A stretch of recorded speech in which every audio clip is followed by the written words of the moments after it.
Aku berlindung kepada Allah dari syaitan yang terkutuk. Salam atas kamu. Kami akan melihat arahan berkaitan dengan makanan dalam sesi ini. Pembentangan ini dipecahkan kepada 4 bahagian: perintah memakan makanan yang baik, larangan makanan, pelabelan larangan makanan dan tindakan yang berkaitan sebelum, semasa dan selepas makan. Kami akan memeriksa arahan tentang memakan makanan yang baik terlebih dahulu, 257. Dan kami naungi kamu dengan awan, dan kami turunkan kepadamu mana dan salwa. Makanlah dari makanan yang baik-baik yang telah kami berikan kepadamu, dan tidaklah mereka menganiaya kami, akan tetapi merekalah yang menganiaya diri mereka sendiri. 268. Hai sekalian manusia, makanlah yang halal lagi baik dari apa yang terdapat di bumi.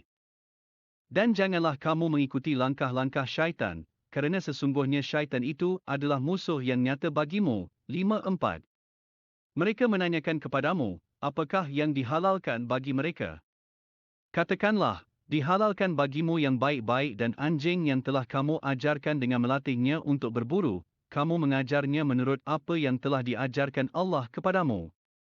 Maka makanlah dari apa yang ditangkapnya untukmu, dan sebutlah nama Allah atas anjing itu waktu melepaskannya. Dan bertakwalah kepada Allah, sesungguhnya Allah amat cepat hisabnya. 55. Pada hari ini dihalalkan bagimu yang baik-baik. Makanan orang-orang yang diberi Alkitab itu halal bagimu, dan makanan kamu halal bagi mereka. Dan dihalalkan mengawini wanita yang menjaga kehormatan di antara wanita-wanita yang beriman dan wanita-wanita yang menjaga kehormatan di antara orang-orang yang diberi kitab sebelum kamu. Bila kamu telah membayar emas kawin mereka dengan maksud menikahinya, tidak dengan maksud berzina dan tidak menjadikannya gundik-gundik. Barang siapa yang kafir sesudah beriman maka hapuslah amalannya dan ia di hari kiamat termasuk orang-orang merugi. 23:51. Hai Rasul-Rasul, makanlah dari makanan yang baik-baik, dan kerjakanlah amal yang saleh. Sesungguhnya aku maha mengetahui apa yang kamu kerjakan. 1614. Maka makanlah yang halal lagi baik dari rezeki yang telah diberikan Allah kepadamu, dan syukurilah nikmat Allah.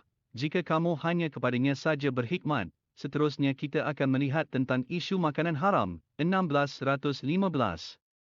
Sesungguhnya Allah hanya mengharamkan atasmu bangkai, darah, daging babi dan apa yang disebut nama selain Allah, tetapi barang siapa yang terpaksa memakannya dengan tidak menganiaya dan tidak pula melampaui batas, maka sesungguhnya Allah Maha Pengampun lagi Maha Penyayang. 273. Sesungguhnya Allah hanya mengharamkan bagimu bangkai, darah, daging babi, dan binatang yang disebut nama selain Allah. Tetapi barang siapa dalam keadaan terpaksa sedang dia tidak menginginkannya dan tidak melampaui batas, maka tidak ada dosa baginya. Sesungguhnya Allah Maha Pengampun lagi Maha Penyayang. 53. Diharamkan bagimu bangkai, darah, daging babi, yang disebut atas nama selain Allah, yang tercekik, yang terpukul, yang jatuh, yang ditanduk, dan diterkam binatang buas, kecuali yang sempat kamu memintas, dan yang disembelih untuk berhala. Dan mengundi nasib dengan anak panah adalah kefasikan. Pada hari ini orang-orang kafir telah putus asa untuk mengalahkan agamamu, sebab itu janganlah kamu takut kepada mereka dan takutlah kepadaku. Pada hari ini telah kusempurnakan untuk kamu agamamu. Dan telah kucukupkan kepadamu nikmatku, dan telah kuridai Islam itu jadi agama bagimu. Maka barang siapa terpaksa kerana kelaparan tanpa sengaja berbuat dosa, sesungguhnya Allah Maha Pengampun lagi Maha Penyayang. Seterusnya mengenai pelabelan halal dan haram untuk makanan. 1616. Dan janganlah kamu mengatakan terhadap apa yang disebut-sebut oleh lidahmu secara dusta, ini halal dan ini haram, untuk mengada-adakan kebohongan terhadap Allah. Sesungguhnya orang-orang yang mengada-adakan kebohongan terhadap Allah tiadalah beruntung. 10:59. Katakanlah, terangkanlah kepadaku tentang rezeki yang diturunkan Allah kepadamu, lalu kamu jadikan sebagiannya haram dan sebagiannya halal. Katakanlah, apakah Allah telah memberikan izin kepadamu atau kamu mengada-adakan saja terhadap Allah? 650. Katakanlah, bawalah kemari saksi-saksi kamu yang dapat mempersaksikan bahwasanya Allah telah mengharamkan makanan yang kamu haramkan ini. Jika mereka mempersaksikan, maka janganlah kamu ikut pula menjadi saksi bersama mereka. Dan janganlah kamu mengikuti hawa nafsu orang-orang yang mendustakan ayat-ayat kami, dan orang-orang yang tidak beriman kepada kehidupan akhirat, sedang mereka mempersekutukan Tuhan mereka. Akhir sekali, kita akan melihat tindakan yang perlu diambil sebelum makan, semasa makan dan selepas makan. 618. Maka makanlah binatang-binatang yang disebut nama Allah atasnya, jika kamu beriman kepada ayat-ayatnya. 619.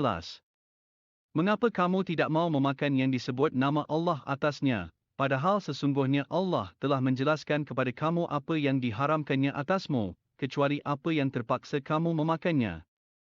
Dan sesungguhnya kebanyakan dari manusia benar-benar hendak menyesatkan dengan hawa nafsu mereka tanpa pengetahuan.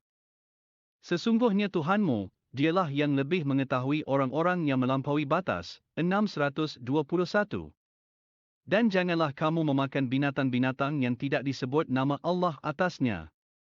Sesungguhnya perbuatan yang semacam itu adalah suatu kefasikan. Sesungguhnya syaitan itu membisikkan kepada kawan-kawannya agar mereka membantah kamu, dan jika kamu menuruti mereka, sesungguhnya kamu tentulah menjadi orang-orang yang musyirik. 7:31. Hai anak Adam, pakailah pakaianmu yang indah di setiap masjid, makan dan minumlah, dan janganlah berlebih-lebihan. Sesungguhnya Allah tidak menyukai orang-orang yang berlebih-lebihan. 272. Hai orang-orang yang beriman, makanlah di antara rezeki yang baik-baik yang kami berikan kepadamu dan bersyukurlah kepada Allah, jika benar-benar kepadanya kamu berhikmat.